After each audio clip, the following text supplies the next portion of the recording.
Are we filming? Yes. Well, thank you for joining me at one of my coffee break series.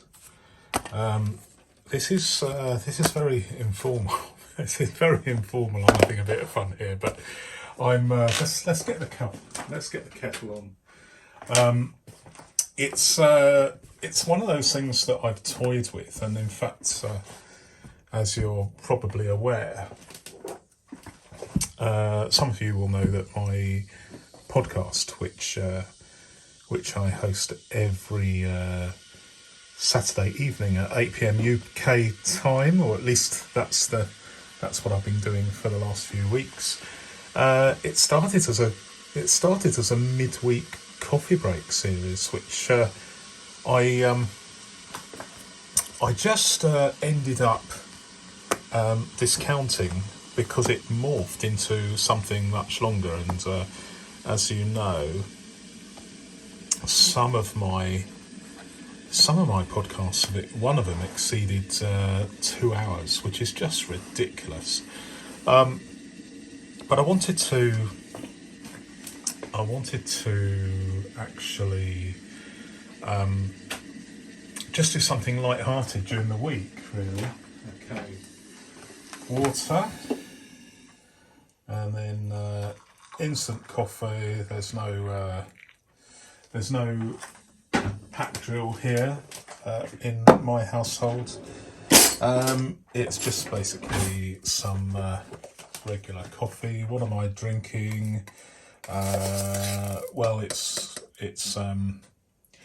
actually, I know it's sort of fairly basic, but I get this from my local store.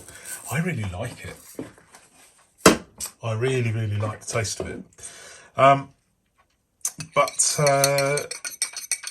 Yeah, so the coffee break thing is even if there's just one of you joining me doing this, then I'm fine with that, because it's a very informal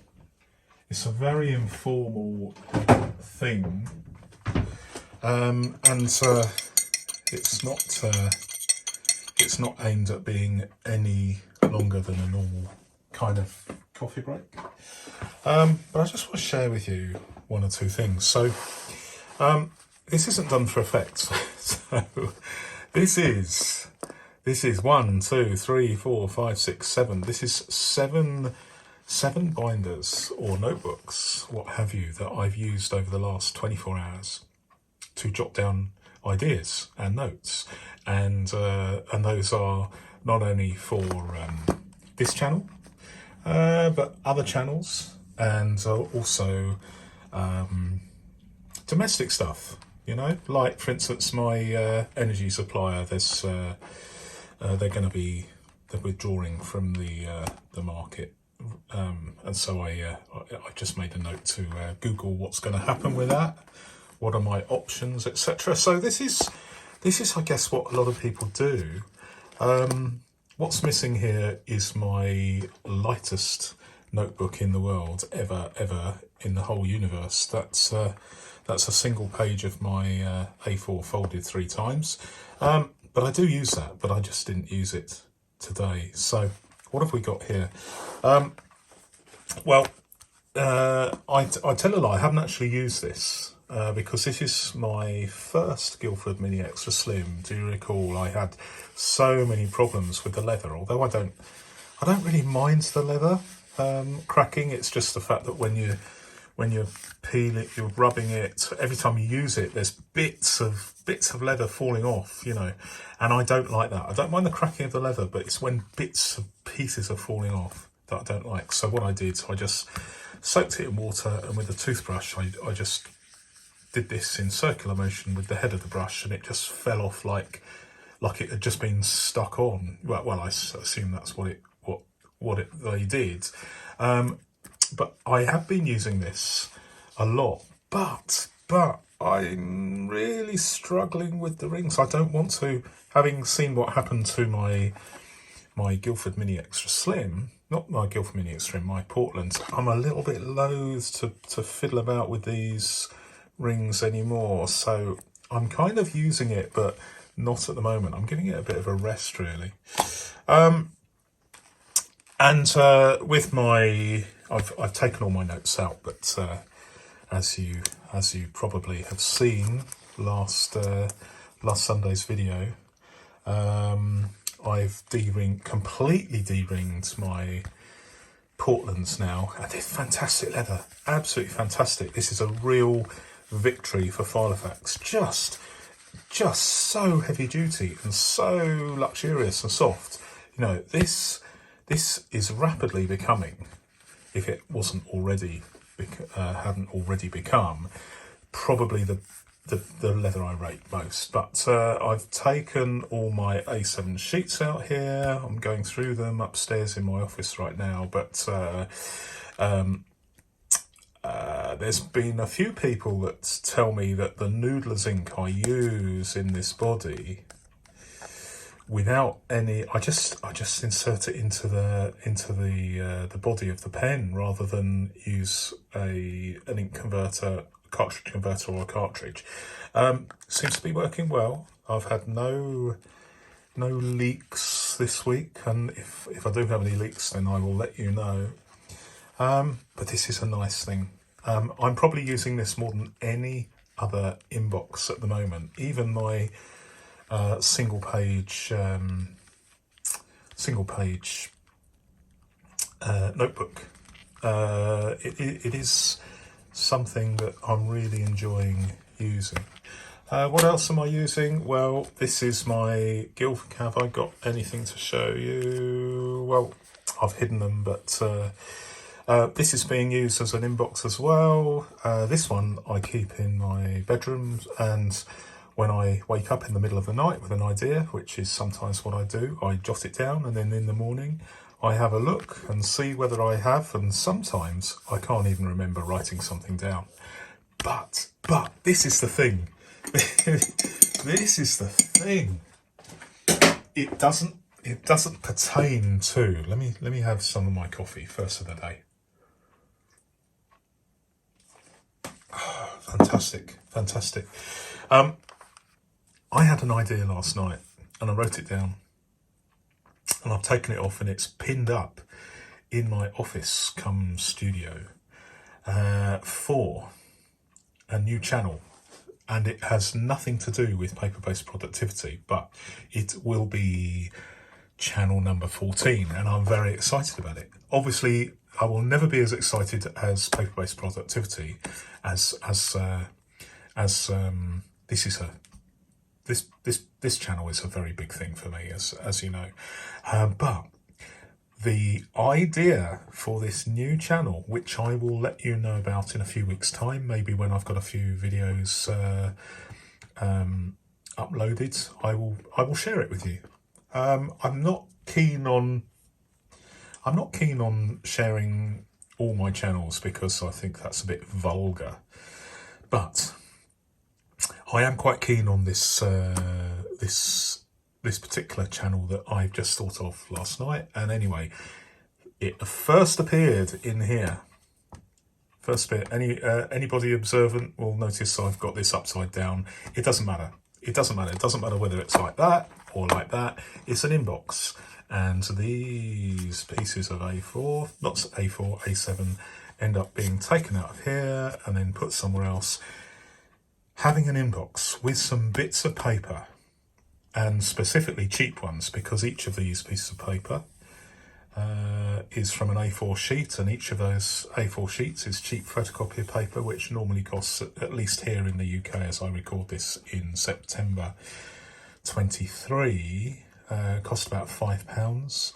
So each of these sheets represents 0.1 of a pence. Obviously more expensive paper is available, nicer and pre-cut and pre-punch from Filofax and other businesses, but there is a difference in price. But if you're prepared to do the legwork, and crucially you want to use this a lot, then the savings stack up. Let me see. Well, I can take this out. I've just put this in here. I didn't even know this was in here, but this is one of my A4 foldovers, as it were, which I can then cut and cut. So I could go up the shops in a little while to get some more coffee or milk or no, not sugar. I don't use sugar anymore. But I could take this with me and I'm covered, all sorted. What else have I been using in the last 24 hours? Well, this is my diary. This is my ubiquitous and infamous 16-sheet diary. I won't open it because there's lots of stuff in here that I'm working on right now. But it is something that I'm using a lot, and this is my second Guildford Mini Extra Slim. It's the more recent of the two. I have had this one on your right quite a long time, and I've been having problems with the rings. As you know, it's very frustrating because I love the form factor, don't like the problems I'm having with the rings. But this one I'm being extra careful with, and I don't open and shut the rings more than maybe once a day, so I'm being very careful with it. And to be honest, this is something that I am experimenting with. Sometimes now, I'm just trying to get used to the idea of not even carrying this, except on special occasions, like when I'm travelling. But when I go to the shops or something, I will typically take something other than this, because I am a little bit worried about the fragility of the rings. And at the moment, these rings are only just displaying the first signs of problems. And I'd like to keep it that way. I'd like to keep this because it's such a great form factor for this mini 16 sheet diary, which I've explained before. I might revisit this in a future video, but just search for a video and it will explain to you how this diary works. But it is an ongoing project. It's one of the many diaries I have, but I really like this. This one actually is my my favourite diary system at the moment, and I'm using 3 or 4, okay, because I'm interested in experimentation. What else have we got? So this is my Doodle filofax. It's the 3CL. It's a vintage binder which has virtually perfect flatability, which takes maybe sometimes half a century to achieve. So I'm very grateful for the previous owner or owners to have used this, almost worked it to death, almost as if they're thinking, well, let's get the flatability right. Let's invest literally hundreds of hours potentially in use to get the binder to the point where it can actually be used with good flatability. Because when these are brand new, they're very stiff as a clamshell. But this one is very good, and it's so good that it has become part of my, I would say it's an entourage, but they're not human beings. But I do like to take my Frankenfax and this, because it gives me somewhere to have lots of doodle paper, if you like, jotting down calculations which might not fit in here, because this is packed and I have I think there's 19 pages in here. I don't want to go too much further. It's creeping up.